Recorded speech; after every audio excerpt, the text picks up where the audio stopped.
E o tema da mensagem de hoje é os privilégios e o propósito. Está em Efésios capítulo 3, versículo 9, acompanhe comigo no quadro. E também me deu o privilégio de fazer com que todos vejam como se realiza o plano secreto de Deus. Deus que criou tudo, escondeu esse segredo durante tempos passados. E isso aconteceu a fim de que agora, por meio da igreja, as autoridades e os poderes angélicos do mundo celestial conheçam a sabedoria de Deus em todas as suas diferentes formas. Deus fez isso de acordo com o seu propósito eterno, que Ele realizou por meio de Cristo Jesus, o nosso Senhor. O nosso Deus, amado, é um Deus que acolhe, diferente de algumas pessoas que ensinam que se não tiver do jeito que Ele quer, Ele lança fora. Não é verdade. Porque você acha que nós somos perfeitos? De jeito nenhum. É por isso que o Senhor nos acolheu, porque a palavra de Deus diz que aonde abundou o pecado, superabundou a graça. Aonde há pecado, é ali que Deus está para mudar a situação, para mudar os efeitos. E você vai entender o porquê. Conforme o texto de Efésios 3:9, amado, o propósito que anteriormente estivera oculto, ou seja, em mistério, agora foi revelado pelo apóstolo Paulo, era este: o Pai planejava que seu Filho, Jesus, tivesse um corpo para expressar ao mundo o seu caráter, a sua vida, ou seja, Ele mesmo, agora antes de toda a criação e dos séculos vindouros.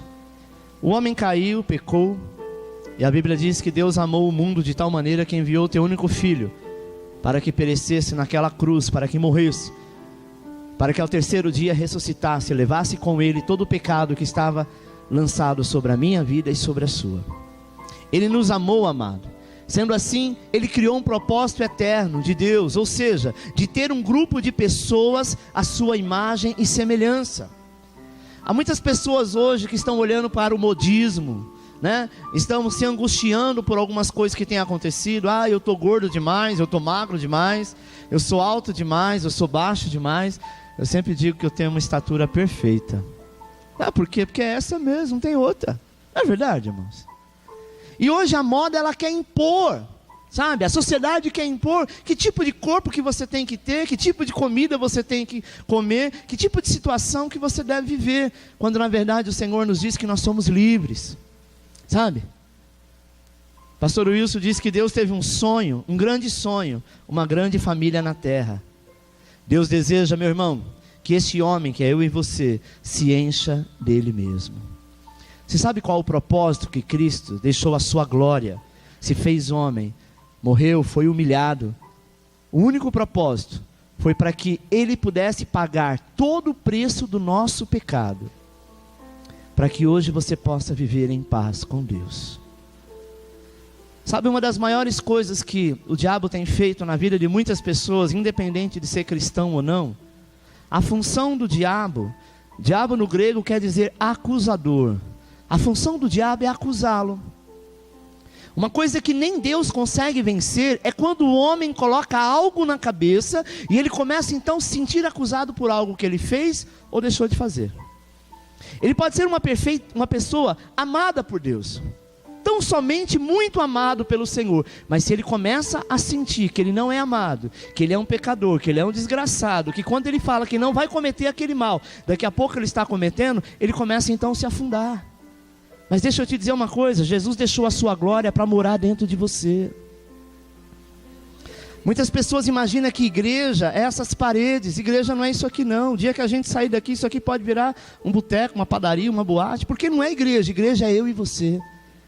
Igreja somos nós. A Bíblia diz que nós somos pedras vivas, e quando essas pedras se juntam, por isso que ele diz, quando estiver 2 ou 3 no meu nome, ali eu estarei presente. Por quê? Porque ali está a minha igreja. Quando nós saímos daqui, amado, não pense que o trono do Pai, do Filho, do Espírito Santo continua aqui não, porque eles nunca tiveram aqui. Ele está onde você está, porque Cristo resolveu entregar a sua própria vida como homem, pagou todo o preço, foi tentado e não pecou. Ele cumpriu toda a lei e os profetas, para que eu e você pudesse ter vida, e vida com abundância, sabe? E com a sua vida nós possamos então expressá-lo, com a sua autoridade nós possamos então representá-lo. ao criar o homem, a Bíblia diz que Deus lhe concedeu alguns privilégios, visando o cumprimento desse propósito. Pastor, então quais são os privilégios do homem no cumprimento do propósito eterno de Deus? O primeiro privilégio chama-se restauração de todas as coisas. Deixa eu te dizer uma coisa. Aquilo que lhe foi roubado, que lhe foi tirado, a partir do momento que você assume a entregar a sua vida a Cristo, Ele vai usar a você mesmo para restaurar e restituir tudo que lhe foi roubado. Sabe por quê, irmãos? Gênesis capítulo 1, versículo 1 diz assim: no princípio criou Deus os céus e a terra era sem forma e vazia, e havia trevas sobre a face do abismo, e o Espírito de Deus se movia sobre a face das águas. A Bíblia diz que a terra era sem forma e vazia, e para que houvesse algo nessa terra, pela liberação da palavra do Senhor, esta terra era sem forma. Essa palavra era no termo grego, quer dizer que um dia houve vida nela, e você vai entender daqui a pouco que eu vou te dizer. Este era, quer dizer, ela se tornou sem forma e vazia, mas era uma terra habitável. Há praticamente um consenso em que se dizer que entre o versículo 1 e 2 houve um cataclismo, ou seja, uma destruição, um caos, causado por um ser chamado Lúcifer, onde ele foi lançado por terra. Pastor, onde está escrito isso? Isaías capítulo 14, versículo 13, diz assim: e tu dizias no teu coração, eu subirei ao céu, e acima das estrelas de Deus exaltarei o meu trono, e no monte da congregação me assentarei, na banda dos lados do norte. Subirei acima das mais altas nuvens, e serei semelhante ao Altíssimo. E contudo levado serás ao inferno, ao mais profundo do abismo. Deixa eu te dizer uma coisa, irmãos. Mantenha o versículo 13 no quadro. E dizia no teu coração, eu subirei ao... Se ele diz eu subirei, porque ele estava aqui embaixo. Ezequiel 28 fala que ele era o rei de Tiro e que ele andava pelas riquezas da terra. Todo ouro, toda prata, todo brilhante, todo diamante não era enterrado como nós entendemos que é hoje, não só no Brasil, como em qualquer lugar do mundo. Ele ficava à flor da terra. Lúcifer era o anjo querubim, que era o adorador do Senhor. Ele tinha então um regente, ele era o regente do coral celestial. E a Bíblia diz que ele então era aquele que regia um grande coral ao Senhor para adoração. Sabe, irmãos? E para adorar ao Senhor ele não precisava estar exatamente no terceiro céu, onde é a casa do Senhor. Porque a Bíblia diz que a terra é estrada dos seus pés. Toda a terra, todo o universo pertence ao Senhor. Mas ele deixou isso crescer tanto. E na teoria, se nós analisarmos, como que era essa colocação, Lúcifer era como se fosse conhecido, isso é só uma simbologia, como o terceiro, era Pai, Filho, Espírito Santo e Lúcifer. Mas como os três são um, ele era alguém tão poderoso, não quanto a Deus, mas alguém muito elevado, porque o Senhor deu a ele, o sistema de orar e buscar a presença do Senhor e levar o povo à adoração. Sabe o que aconteceu, amado? Um dia ele deixou a soberba entrar no teu coração, e ele dizia, um dia eu subirei ao céu, acima das estrelas de Deus, exaltarei o meu trono, e no monte da congregação me assentarei na banda dos lados do norte. E ele diz, e eu serei semelhante ao Altíssimo. Repita comigo, Lúcifer quis ser semelhante ao Altíssimo, mas não conseguiu. Sabe o que aconteceu diante dessa soberba de Lúcifer, em querer ser igual a Deus? A resposta imediata do Senhor foi essa: destruí-lo eternamente, destituí-lo eternamente da sua presença. Sabe, irmãos, ao ser expulso do céu e lançado à terra, sua chegada na terra causou um grande caos, e tornou essa terra então sem forma e vazia. Era como se Deus estivesse dizendo a Lúcifer, coloca no quadro, você tinha um lugar especial diante de mim, e não soube guardar esta posição tão privilegiada, por causa da soberba do teu coração. Agora vou criar a minha imagem e semelhança do pó da terra. Vou ler de novo, vou criar a minha imagem e semelhança do pó da terra. O que Lúcifer queria? Ser semelhante a Deus. Você vai entender por que o diabo nos odeia tanto. Olha o que está escrito em Gênesis capítulo 2, versículo 7. E formou o Senhor Deus o homem do pó da terra, e soprou em suas narizes o fôlego de vida, e o homem foi feito alma vivente. O homem, amado, ele foi criado inferior a Lúcifer, isso é óbvio. Mas contudo, este homem escolheu voluntariamente amar a Deus. E constrangido pela sua graça e pelo seu instrumento de derrota, Lúcifer, agora o Senhor colocou debaixo dos vossos pés. Ele ocupava um lugar de privilégio na presença de Deus, mas um dia ele se rebeliou. E o Senhor então, ele cria o primeiro homem, ele criou você. Para quê? Para que você pudesse estar assentado nas regiões celestes junto com Cristo, regiões celestiais, dando-lhe autoridade para sujeitar e dominar, trazendo restauração e produzindo, sabe o quê? Produzindo aquilo que Deus quer, e produzir tão somente a queda de Lúcifer. Ele almejou tanto ser igual a Deus, que o Senhor disse assim: já que eu não tenho mais adorador, imagine você, amado, que o céu não se sabe por quanto tempo ficou em silêncio, porque Deus criou cada um de nós com uma perfeição. Por mais que você se ache imperfeito, você é perfeito para Deus. Para Deus você é maravilhoso. É como uma mãe que não acha um filho feio, porque ainda que ele não tenha uma beleza física, né, tão grande no seu exterior, mas ele tem algo que o chama a atenção. Talvez o seu cabelo não é como você gostaria de tê-lo. Você sabe que o ser humano não se conforma com nada, né? Se ele é alto, ele reclama que ele é muito alto. Se ele é baixo, ele diz que é baixo. Se ele é magro, ele diz que é magro. Se ele é gordo, ele diz que é gordo. Se o cabelo dele é liso, ele quer fazer, sabe, permanente para ficar enrolado. Se é enrolado, ele quer passar chapinha para poder esticar. E esse é o ser humano.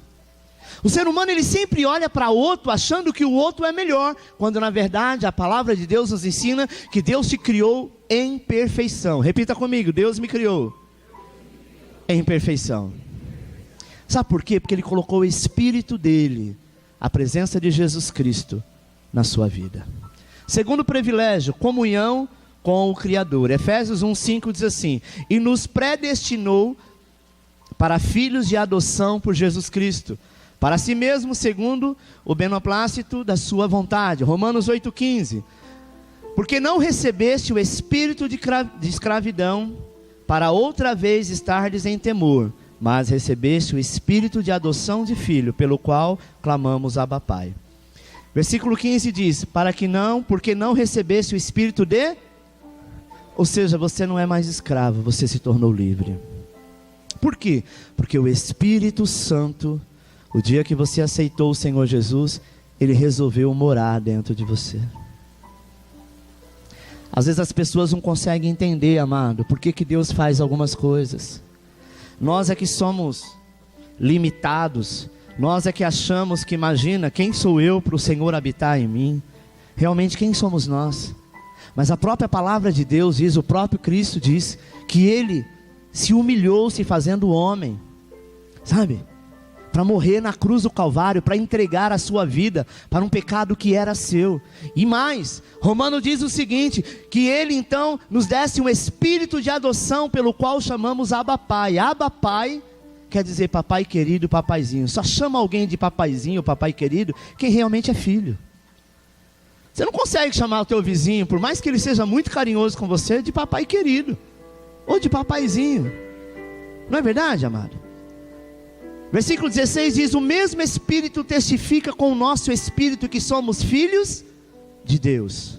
E se nós somos filhos, somos logo herdeiro também, herdeiro de Deus e co-herdeiro de Cristo. Se é certo que com Ele padecemos, para que também com Ele sejamos glorificados. Se a gente examinar o texto aqui, vemos o lugar de privilégio em que fomos colocados diante do Pai e diante de Cristo. Como assim, pastor? Tornando-nos filhos de Deus por adoção. Mas se eu sou filho, eu preciso ser adotado? Sim, você vai entender o porquê. Deixa-me explicar o conceito de adoção. Na época de Cristo, um filho só tinha o direito à herança depois de adulto. Enquanto criança, ele não tinha o direito da herança. Ele só tinha o direito depois de adulto. pois o pai tinha que adotá-lo assim que ele completava a maioridade. Ou seja, essa era a garantia da herança. Qual era a garantia? A adoção. Além dele ser filho, ele precisava então receber a adoção. Era como se hoje você tem um filho, consequentemente você vai no cartório, já nem sai do hospital. Antes de ir no cartório, tem um hospital que já tem até o pessoal do cartório lá para registrar a criança. Essa era a adoção que eles chamavam. Então, quando ele era maior, aí então o pai, por sua vez, fazia o processo de adoção. Por isso que Paulo diz que nós recebemos a adoção de filho pelo pai, por meio de Cristo Jesus. Ou seja, o próprio pai olhou para você, por meio de Cristo, que salvou a tua vida. Ele olhou para você e diz: agora você passa a ser também filho por adoção. Temos o direito agora, temos a herança. A Bíblia diz que na velha aliança, amado, a lei dava 2/3 da herança para o primogênito. Então ele só tinha direito a partir do momento que ele se tornasse maior, e naquela época era com 30 anos, amém? Por isso que José assume o reinado do Egito a partir de 30 anos, por isso que o ministério de Jesus começa aos 30 anos. Se Jesus viesse no dia de hoje, e não fosse há 2000 anos atrás, era possível que Jesus começaria o seu ministério aos 21 anos de idade, porque esse era o costume. Por que José teve que ficar preso algum tempo? Na verdade ele não ficou preso, na verdade era um privilégio, amado. Desde aquela época, manter uma pessoa presa é muito caro. Isso não só naquela época, hoje no Brasil, em qualquer lugar do mundo é muito caro. Então quando as pessoas lêem, olha,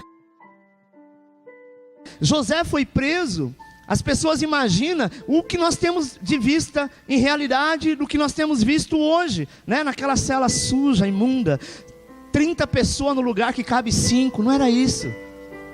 José, ele se tornou, amado, alguém que coordenava os outros presos. Amém?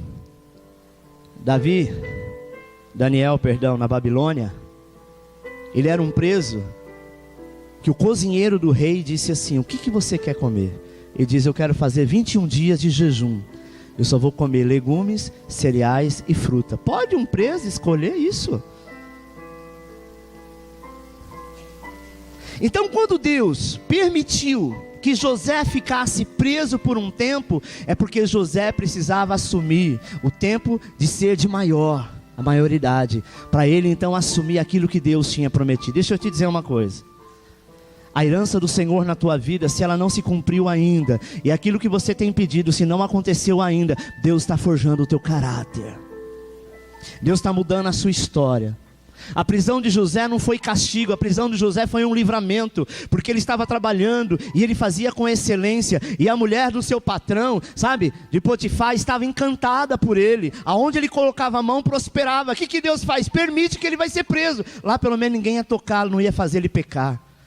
Deixa eu te dizer uma coisa, irmão, ainda que José pecasse, ainda que José tivesse caído com aquela mulher, Deus não iria deixar de cumprir a promessa na vida dele, porque Deus não é um Deus vingativo. As pessoas entenderam que Deus é assim: você não fez a tua parte, aquilo que Deus prometeu ele reteu, é mentira do diabo, porque se ele prometeu, ele vai cumprir antes mesmo que você nascesse. Ele sabia o que você ia passar, ele sabia o que você ia viver, então somente ele sabia quais eram os seus pontos altos e baixos. E por que ele prometeu? Porque ele te ama.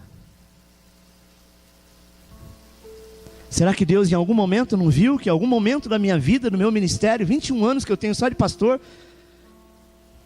que eu não teve momento que eu subi, desci, que eu caí, que eu pequei, que eu errei, que eu pensei errado, que eu julguei errado? E nem por isso o Senhor tirou a promessa sobre a minha vida. Sabe por quê? Porque eu sou herdeiro e sou co-herdeiro de Cristo, tanto quanto você. Então preste atenção, se naquela época, o primogênito, que era o filho homem, podia ter 10 filhos, quando nascia um filho homem ele era o primogênito, considerado o primeiro. Esse era o costume da época. Se você acha que nós estamos numa geração machista, machista era naquela época. E quando se contava só os homens, não se contava mulher e criança. Na velha aliança, a lei dava 2/3 da herança para o primogênito. Ou seja, 2/3 da herança é 66% de 100. Se divide 100 em 3, daria 2/3 da herança, 66% para o primogênito, e o restante, que era 1/3, 33%, era dividido para os demais irmãos. Preste atenção aqui, amado, que era repartido entre os demais filhos. Pensa comigo, os filhos de Jacó, que eram 12, o primogênito era Rubem, este era o primogênito. Rubem então tinha direito a 2/3 da herança. E os demais, Simeão, Levi, Judá, Issacar, Zebulon, Dan, Naftali, Gad, Asser, José e Benjamim, ficaram apenas com 3% cada um. E o irmão ganhou 22 vezes mais, só porque ele era o primogênito. Sabe? Quando Paulo fala em Romanos 8,17 que nós somos herdeiros de Deus e co-herdeiros com Jesus Cristo, ele diz que além de nós desfrutarmos do 1/3, nós também iremos desfrutar dos outros 2/3, porque Deus achou graça em você. Deus achou graça em você. Nós somos co-herdeiros com Cristo, e não é à toa que a Bíblia fala em Romanos 2,11, sabe, que em Deus não há acepção de pessoas, porque para com Deus não há acepção de pessoas. A lei colocava acepção, a graça não te tira nada, pelo contrário, ela só te acrescenta. Pastor, eu orei ao Senhor, eu estou em jejum, eu tenho pedido, eu tenho clamado na minha vida, mas às vezes eu erro, pastor, eu pequei, eu voltei a fazer algumas coisas que não deveria fazer. Eu estava perto de receber a bênção. É verdade que eu volto para o final da fila? É mentira. Deus não é injusto. O final da fila é para aqueles que estão na fila, de repente ficou apertado para ir no banheiro, vai no banheiro, quando volta alguém fala, opa, perdeu a vez, playboy. Você fala, mas eu só fui no banheiro, não interessa, você ficou 6 horas lá. É justo isso? Se a Bíblia diz que nós lutamos contra o pecado todo dia, que todo dia você luta dizendo, Senhor, nunca mais eu vou cometer isso, e quando você menos espera você comete. Sabe o que Jesus fez na cruz? Ele levou o seu pecado do passado, Ele levou o de hoje, e até aquele que você ainda vai pecar, Ele já perdoou. Isso nos dá direito de pecar? Não, nem um pouquinho. Eu quero te dizer uma coisa, se nós criarmos uma lei hoje aqui na igreja, dizendo, agora a partir de hoje, não pode mais, sei lá o quê, não pode mais assistir televisão. Está amarrado, mas sabe o que vai acontecer, irmão? Até aquele que nunca assistiu televisão vai começar a querer assistir. Fala para o teu filho que é proibido fazer determinada coisa. Ele vai esperar você sair de casa porque ele tem a curiosidade de fazer. A lei instiga ao pecado. A lei determina, de certa forma, como humano que somos, e viemos de uma geração pecaminosa, a você pecar. Mas a graça diz o seguinte, olha, aqui está o fogo, não mexe com ele. Se você mexer com ele e não souber mexer, você vai se queimar. Você precisa sair da tua casa, seus filhos já são adultos, desligar o botijão de gás, colocar no porta-mala do carro e levar, para que ninguém venha se queimar. Não, ele sabe que queima, mas proíbe para você ver o que vai acontecer. Nós viemos de uma geração católica, até mesmo protestante, de não pode isso, não pode aquilo, não, não, não, não, não e não. E uma vez que o diabo lhe tenta para você cair, ele vai colocar o que na tua mente? Acusação. Ele vai dizer, olha, tá vendo? Para você não tem jeito mais não. Não adianta você ir lá pedir perdão para o Senhor, Deus não vai mais te perdoar. Porque você roubou, você matou, você usou droga, você fez isso, você fez aquilo, sabe? Mas o Senhor, amado, Ele quer que você tenha o privilégio de ter a comunhão com Ele. Foi por isso que Jesus morreu na cruz. Então quer dizer que você aceitou Jesus, igual eu, 20 anos de ministério, um dia de repente eu escorreguei e caí. Tudo isso foi jogado fora. Tem alguém aqui que é ex-filho? Ó, meu pai brigou comigo, ele é meu ex-pai. Minha ex-mãe, existe ex? Não existe, irmão. Você nunca vai ser ex-filho de Deus. Você sempre será filho. Você pode estar rebelde, mas tu é filho. Então a graça nos dá o privilégio de dizer, Senhor, porque eu te amo, eu não quero pecar. Porque eu sei que se eu pecar, eu estou pecando contra ti. Sabe o que é o pecado? Eu vou te explicar de uma forma bem simples. Jesus morreu na cruz para morar dentro de mim? Sim ou não? Se eu luto contra o pecado, e eu sou uma pessoa que, sei lá, só um exemplo, Antes de me converter, eu usava drogas. Eu ia para a noitada com prostituição. Uma vez que Cristo disse: Alexandre, eu vou morar dentro de você, aonde você estiver eu estou junto. Se eu for para um motel com alguém, Cristo está comigo. Agora olha para mim, preste atenção. Você levaria a tua mãe, o teu pai ou o teu filho num lugar como esse? Não consegue. Mas quando você peca, Ele não te proíbe. E diz: filhinhos, não pequei, mas se porventura pecar, existe um advogado no céu. Mas se você pecar, eu vou junto contigo. E lá o Espírito Santo vai te constranger, porque Ele mora em você. Você não tem como tirar Ele mais. Ele já faz parte do teu DNA. Aonde você for, amado, você é salvo. Pastor, então quer dizer que mesmo no momento que eu pequei, eu sou salvo? Sim. A palavra salvação vem do quê? Salvo de alguma coisa.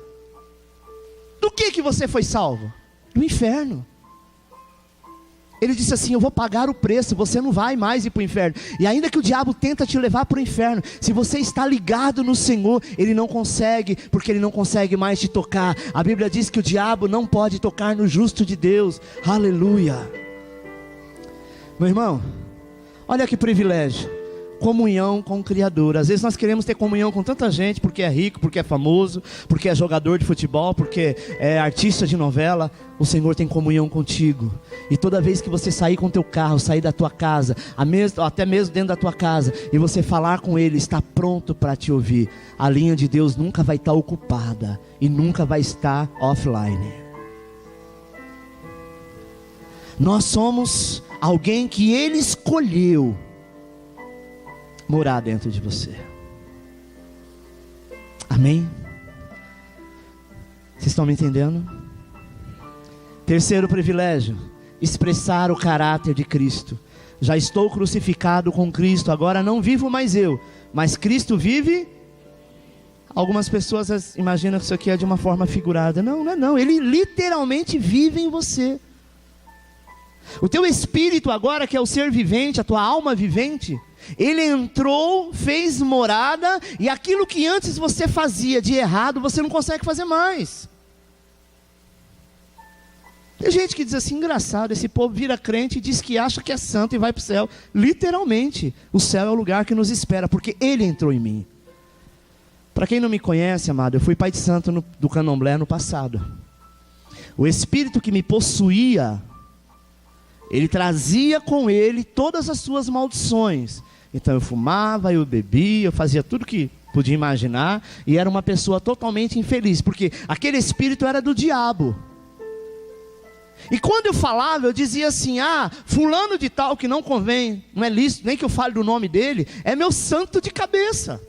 E exaltava, e tinha um altar, e fazia oferenda, e de certa forma, era uma oração, era uma adoração que eu tinha aquele demônio. Porque é demônio.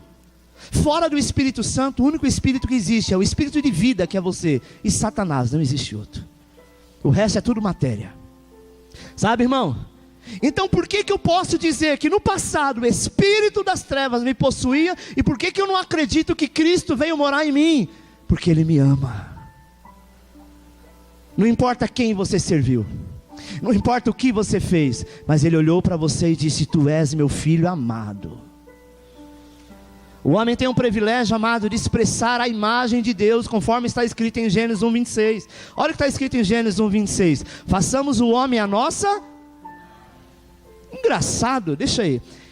Façamos o homem a nossa imagem. Quem que queria ser a imagem de Deus? O diabo, Satanás. Ele lutou, ele se rebeliou, porque ele queria ser pelo menos semelhante ao Senhor. E Deus olhou para você do pó da terra. Como eu disse, o céu estava vazio, não havia adoração. E o Senhor disse: o meu céu não vai ficar vazio, a minha casa não vai ficar sem adoração. Eu vou me levantar do trono, eu vou até a terra, que é o lugar onde lá vinha de toda adoração. Eu vou fazer do pó da terra um homem, eu vou soprar o meu espírito nas tuas narinas, e vou levantá-lo, colocá-lo de pé, porque ele me adorará, a imagem e semelhança do Altíssimo. Aleluia. Hoje quando você levanta a cabeça, o inferno treme. Quando você levanta a mão, o inferno treme. Quando você abre a boca, ainda que você acha que você está vazio, triste, angustiado, ainda que o diabo veio colocar o pecado na tua mente, dizendo que você errou, Deus olha para você e não enxerga você, Ele enxerga Cristo. Sabe por que Ele enxerga Cristo? Porque Cristo entregou por você. Então Deus Pai, quando olha do alto dos céus e vê alguém que aceitou o Senhor Jesus como Senhor e Salvador, não é o Alexandre, não é a Maria, não é o Joaquim, Ele olha para você e diz: Cristo, Cristo, Cristo, porque Ele mora em você. Eu quero te dar um outro exemplo sobre morada. As pessoas passam aqui na frente e vê aqui uma igreja, porque nós estamos aqui, sim ou não? Mas se amanhã, sabe, sei lá, esse ambiente virar um prostíbulo, as pessoas vão passar aqui na frente e vão enxergar o quê? Prostituição. Por quê? Porque quem habita no local faz dele o seu ser. Está entendendo? Cristo mora em você.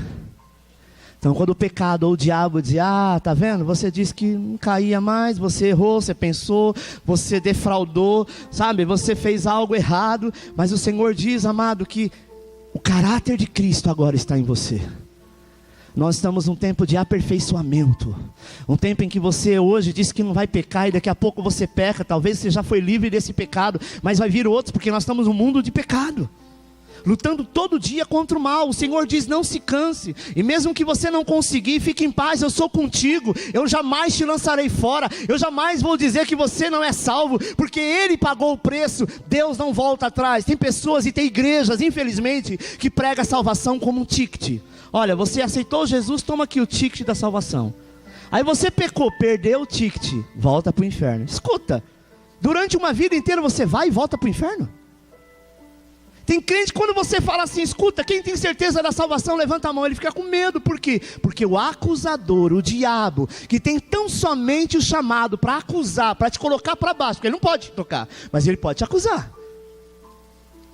Ele fala: tá vendo? Você não tem jeito mesmo não. Aí você fala: ah, essa voz é do Espírito Santo que está me cobrando. Ah, Deus está me cobrando, tá vendo? Eu estou ouvindo aqui na minha mente, no meu coração, no meu interior, me repreendendo, me xingando, dizendo por que eu fiz isso. O Espírito Santo não ofende, não xinga e não maltrata ninguém. A sua voz é meiga, doce e suave. Imagine você que um bebê está começando a andar, e você quer muito que ele anda. Só que até que ele consiga andar e consiga caminhar, ele vai tomar alguns tombos, sim ou não? Aí você pega uma criança de 2 anos e começa a bater. Não falei que era assim que anda? Por que você andou errado, parecendo uma pata? Tem sentido isso? É revoltante até, não é?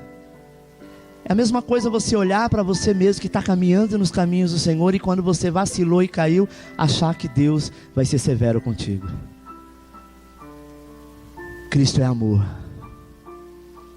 e Ele te ama.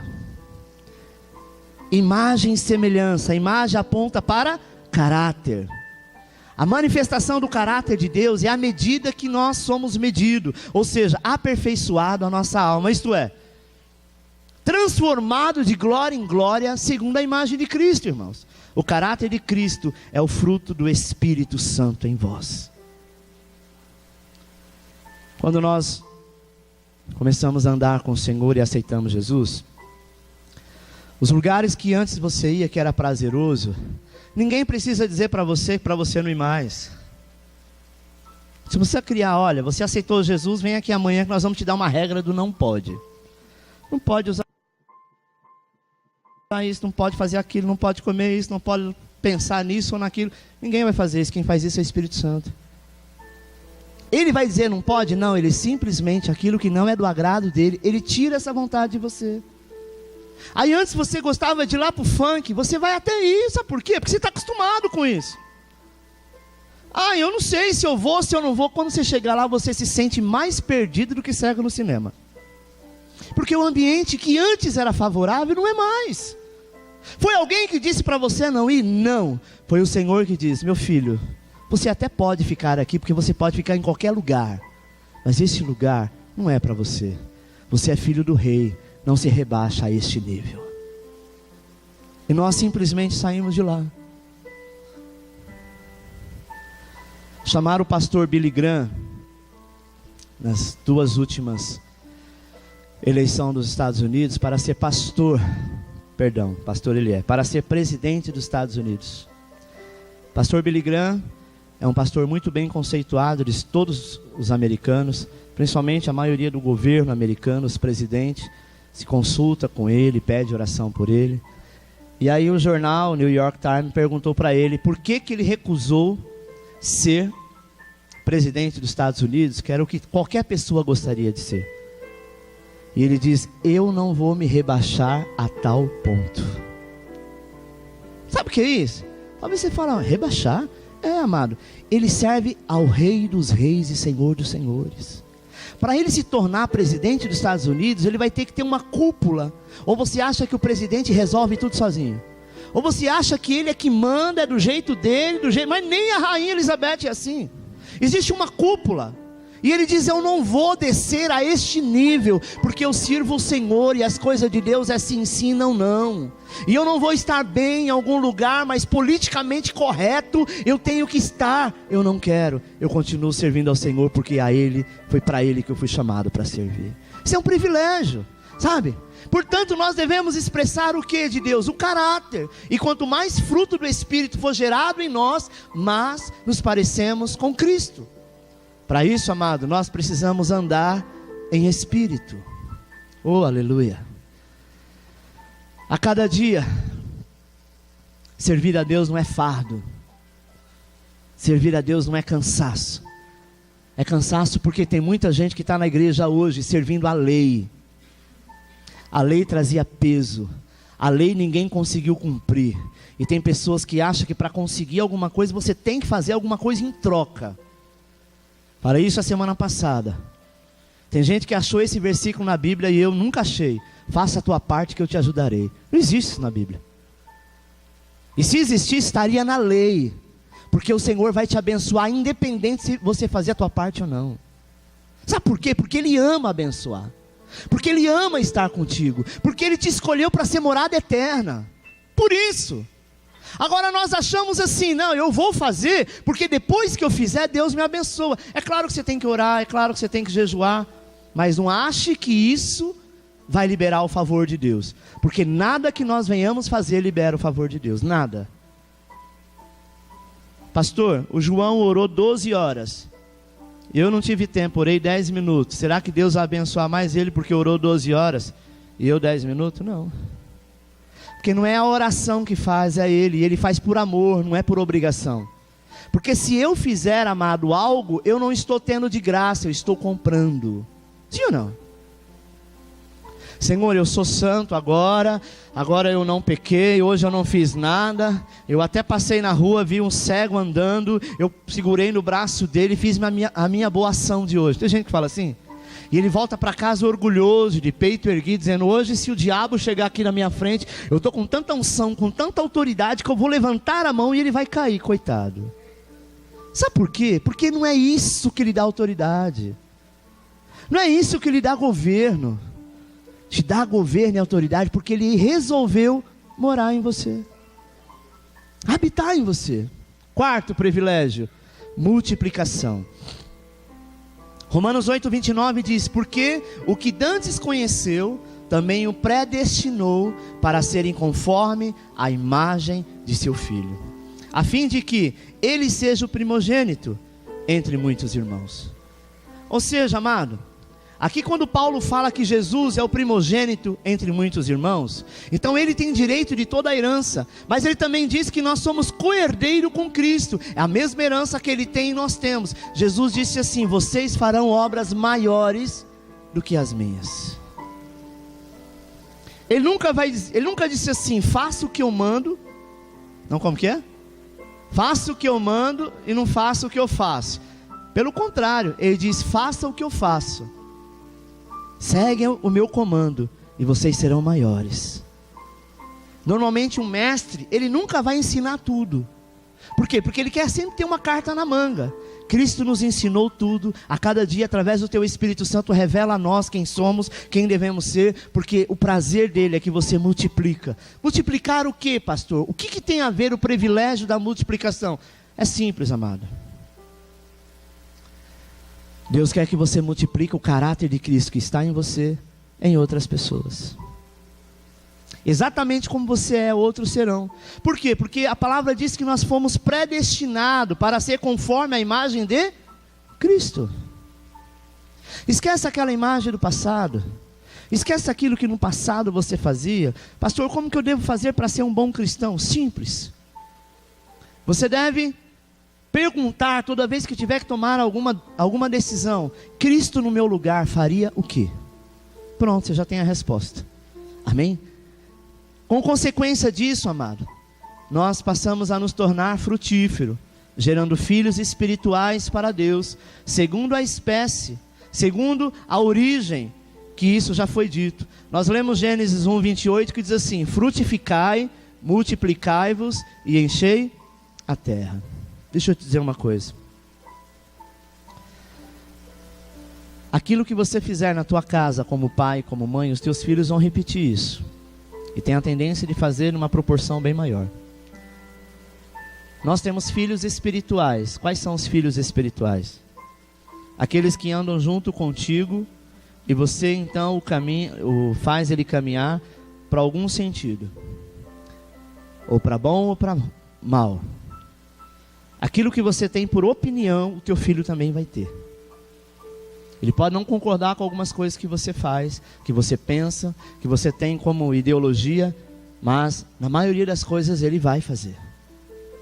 Nós temos que entender que aquilo que nós somos, nós vamos refletir em outras pessoas. Então, o que Deus quer que nós venhamos fazer? Ele nos dá o privilégio da multiplicação. Ele diz: multiplicai, enchei a terra, povoai esta terra, seja abençoado de pessoas exatamente como você é. Quinto privilégio, domínio. Está escrito em Gênesis 1:28 que Deus disse acerca do homem que ele foi criado para sujeitar a terra e dominar todas as coisas. E também está escrito em Lucas capítulo 10, versículo 19, que o Senhor Jesus Cristo disse aos seus discípulos que regressaram de uma missão. Ele diz assim: eis que vos dou poder para pisar em serpentes e escorpiões e toda a força do inimigo, e nada vos fará dano algum. Vamos ler todos juntos? Eis que vos dou poder para pisar serpentes e escorpiões e toda a força do inimigo, e nada vos fará dano algum. Quem que está dando poder? Não é Cristo?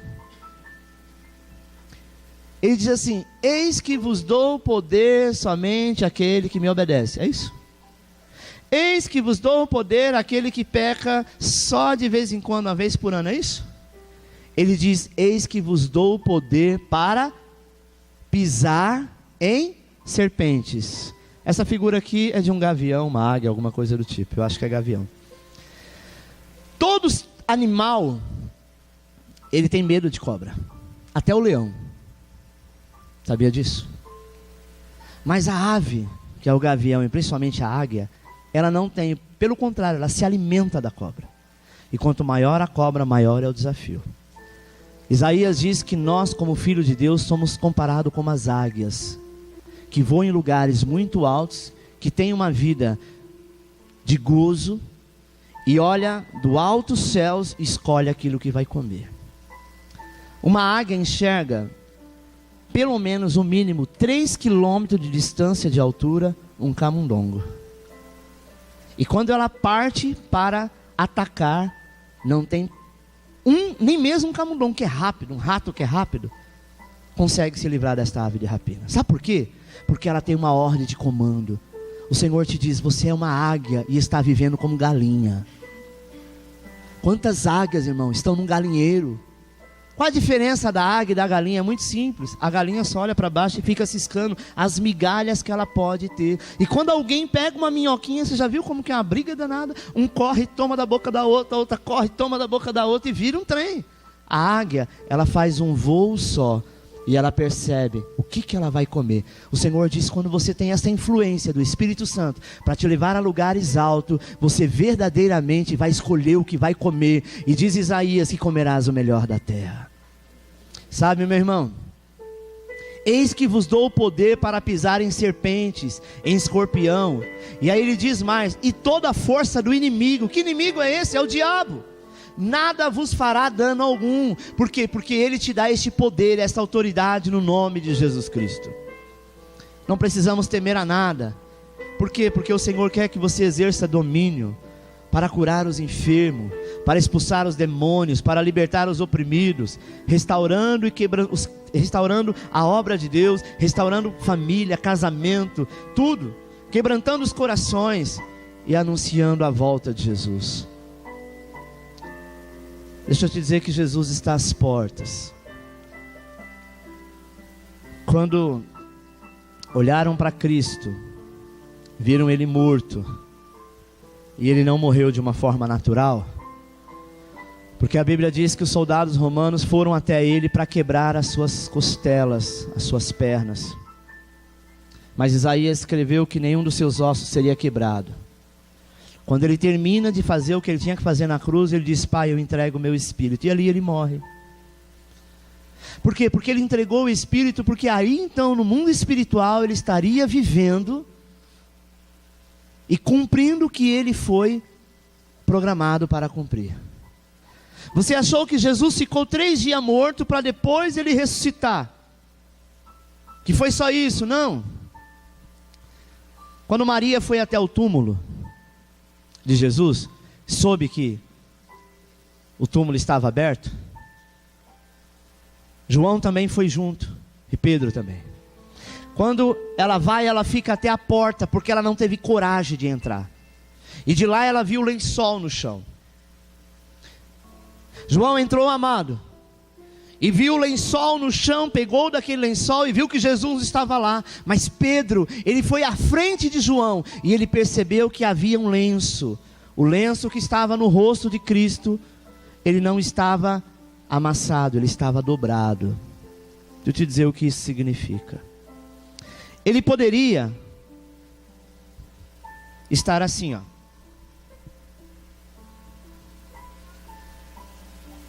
Como uma pessoa que termina de comer e deixar do lado. Mas não, ele estava dobrado. O que isso significa? Os judeus tinham o costume de, quando eles estavam nas suas festas, eles, quando tinham que sair, se ausentar para ir no banheiro, alguma coisa parecida, para que não fosse retirado o seu prato, eles dobravam o guardanapo e deixavam do lado. Quando alguém viesse para tirar a mesa, que viu o guardanapo dobrado, significava o quê? Eu fui ali e já volto, eu vou continuar comendo, eu vou continuar fazendo. Cristo, quando ele deixa, ele ressuscita, ele tira o pano do teu rosto, ele dobra e deixa do lado. Ele quis dizer para aqueles discípulos que estavam indo lá: eu fui, mas eu já estou voltando. Eu voltarei para completar a obra. Sabe, irmãos? Hoje você vai num restaurante, os costumes são o mesmo, só mudou a tradição.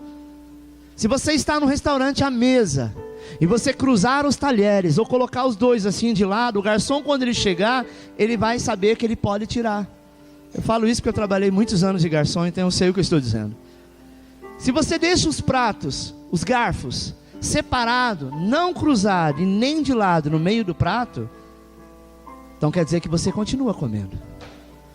Hoje em dia se perdeu essa tradição. Hoje você vai na churrascaria, tem um negócio que roda vermelho ou verde, dizendo livre ou então ocupado, né? Ou não quero mais. Por quê? Porque essa etiqueta foi perdida ao longo do tempo. Que as pessoas sabiam comer, sabiam usar os talheres.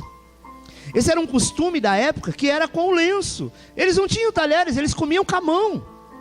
Mas eles tinham lenço para limpar, tanto a mão quanto a boca.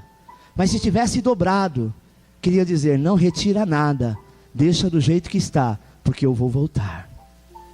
Os seus discípulos então entenderam que ele ia voltar, porque ele queria habitar agora, não mais um corpo físico humano, mas ele quer habitar num corpo aonde é a sua imagem e semelhança, que é Cristo. Deixa eu te dizer uma coisa, meu irmão. Deus tem para nós grandes obras, Mas há muitas pessoas que têm medo.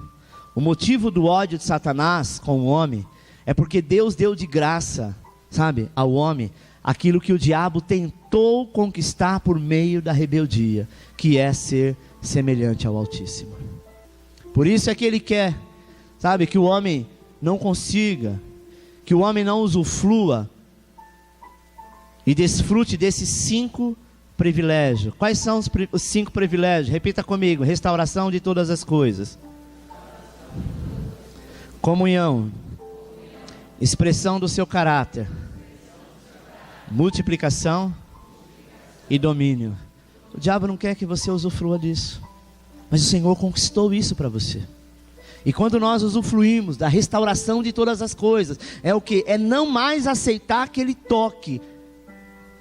Você pode chegar na tua casa hoje e dizer assim: hoje eu sei exatamente qual é o projeto de Deus para a minha vida. E se há enfermidade aqui, eu não aceito essa enfermidade.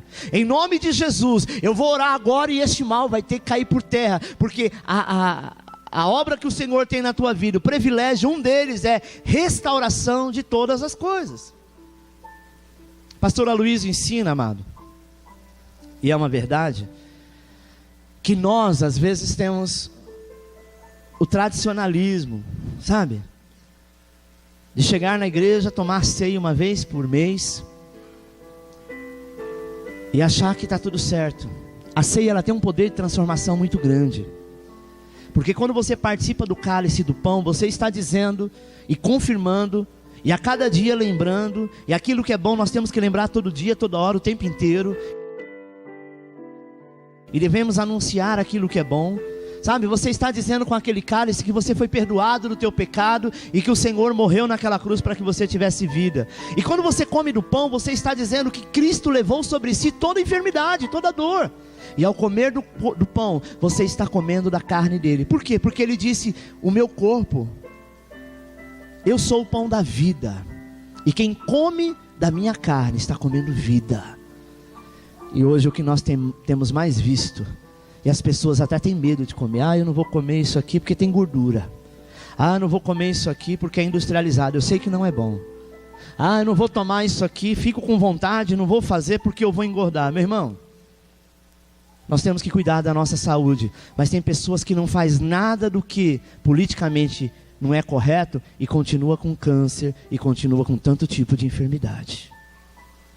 Não existe uma técnica ainda de dizer: se você não comer isso, você vai ficar bem. Antigamente ovo era um veneno, agora ovo é tudo de bom. Não é verdade? Deus me livre, não coma ovo. Antigamente dizia assim: não, banha de porco faz muito mal. Engraçado que os nossos avós criou pessoas, parentes nossos, que viveram mais de 100 anos com banha de porco. Não tinha geladeira. Fritava lá a carne, colocava numa lata com aquela banha e a carne ficava lá e não estragava. Na geladeira, se vacilar, estraga. Sabe por quê? Muita coisa industrializada. Aí então, a indústria criou o óleo de soja, que por muitos anos nós achamos que aquilo era saudável. E agora nós entendemos que de saudável não tem nada. Mas não tem mais porco. A banha que tem no mercado é aquela hidrogenada, que também não é saudável. Mas a Bíblia diz: se nós quisermos, nós comeremos o melhor da terra, e nenhum dano, nenhum mal nos fará. Por quê? Porque eu participo da Santa Ceia do Senhor. Pastor, o que eu posso fazer? Em alguns momentos na tua casa, na tua família, você pode fazer uma reunião com a tua casa e fazer uma ceia na tua casa. Mas eu não sou pastor. Quem disse que está escrito que é só pastor que faz? Está escrito que aquele que faz parte do corpo, como eu e você, que somos parte desse corpo, nós podemos ministrar uma ceia. Dia das Mães, Dia dos Pais, Natal, Ano Novo, seja lá que dia for, aniversário, vamos celebrar antes com a ceia do Senhor. Chame os convidados, fale da cruz de Cristo, fale do amor de Deus, fala da cura. Quando você for visitar alguém no hospital, leve ceia para ela. Mas essa pessoa não é cristão, não foi batizado nas águas. Nós não estamos fazendo uma ceia da igreja. Nós estamos fazendo a ceia que é o sangue e o corpo de Cristo, que cura e que sara. Jesus nunca disse que qualquer pessoa estaria fora.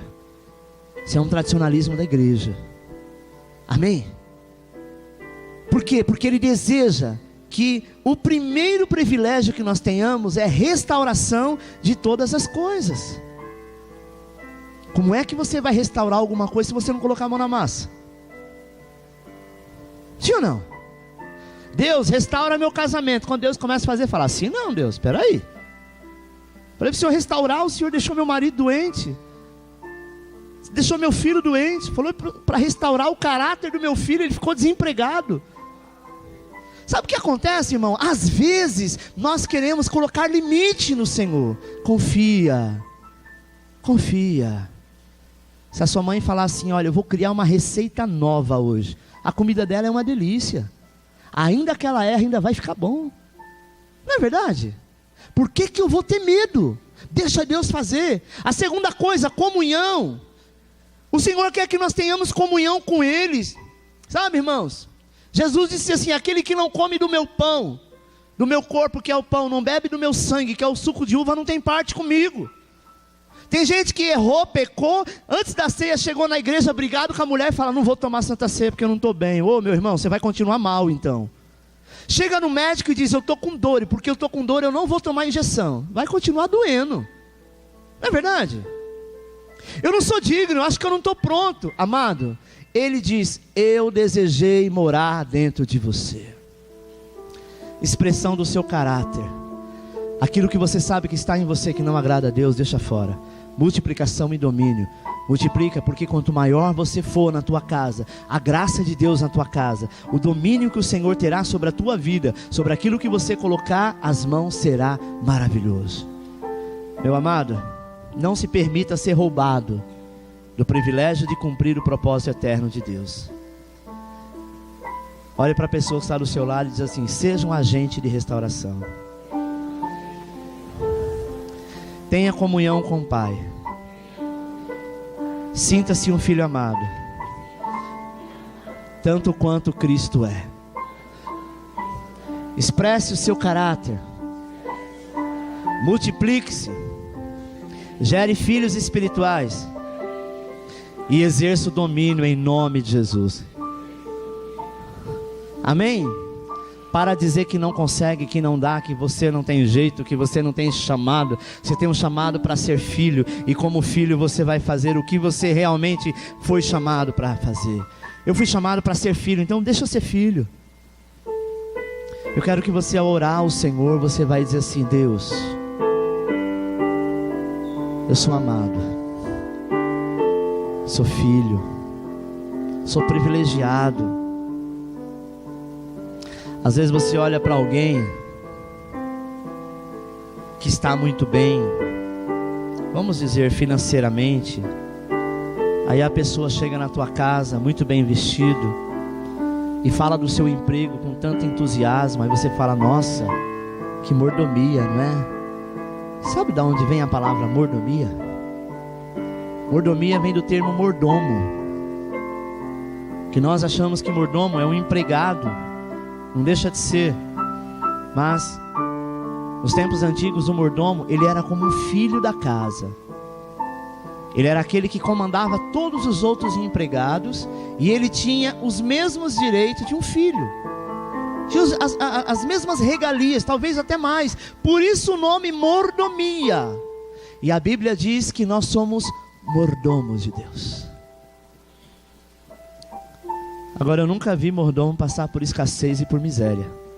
Só passa se ele resolver não comer daquilo que é para ele comer, e não viver daquilo que é para ele viver. Se ele não fizer, o empregado vai fazer. Amém, irmãos? Eu quero que você olhe para o Senhor nesta noite e diga para Ele o quanto você é amado. Sabe? Saiba disso. Acorde todo dia e diz: obrigado, Senhor, porque eu sou amado. Eu não merecia, mas o Senhor resolveu morar dentro de mim. E ainda tirou tudo quanto era urucubaca que estava em você, limpou esta casa, fez uma faxina geral, e agora Ele habita dentro de você. Sabe, irmãos? Tem gente que só fala com Deus quando vem na igreja, ou quando ora para pedir alguma coisa. É tão chato que você andar ao lado de uma pessoa e não conversar com ele, não é? Vem aqui, Amanda. Sobe aqui. Vou comparar a Amanda com Amanda, e eu sou o Espírito Santo. Você tá de preto, não é legal Espírito Santo de preto. Brincadeira. Não dá para mim entrar dentro dela, então eu vou ficar do lado. Nós estamos andando e a Amanda calada. Ela tá com fone de ouvido, ouvindo qualquer coisa, falando com todo mundo, pedindo conselho para qualquer pessoa. E ela anda comigo, eu ando com ela por todos os lados. E eu tento falar com ela várias vezes: filha, estou aqui do teu lado, fala comigo. Mas ela fala com todo mundo, menos com o Senhor, menos com o Espírito. Pode sentar, mano. Você foi uma ótima atriz. O tempo inteiro nós ficamos calados. Às vezes você quer desabafar com alguém, você quer falar do teu problema para alguém. Tem alguém que mora dentro de você. Se você disser: Espírito Santo, senta aqui do meu lado, vamos conversar, você vai sentir a presença dele. Sabe? Eu acho que seria tão bom, né? Você ter um filho fechado, não fala nada, e um dia o seu filho falar: pai, senta aqui, mãe, senta aqui, eu quero falar um pouco da minha vida, porque eu confio em você. Você não se sentia orgulhoso, né? Lisonjeado por isso? Assim o Senhor é, amado. Às vezes nós achamos que nós devemos ligar para Ele apenas para pedir. Sabe aquele filho que está sempre longe, quando liga para o pai, fala assim: então pai, eu estou precisando de tanto. O pai fala: boa tarde, filho. Não, eu estou precisando de tanto. Boa noite, filho, eu te amo. Então, e aquilo, você já comprou para mim? Não é ruim isso? Quantas vezes a gente se comporta assim com Deus? Ele está dentro de nós, Ele está dizendo: basta que você fale comigo. Eu quero dizer que mesmo antes que você possa pedir alguma coisa, Ele sabe o que você quer e o que você precisa, e verdadeiramente Ele está pronto para te abençoar. Sabe, meu irmão, eu quero que você curva a sua cabeça agora e você fale com aquele que mora dentro de você.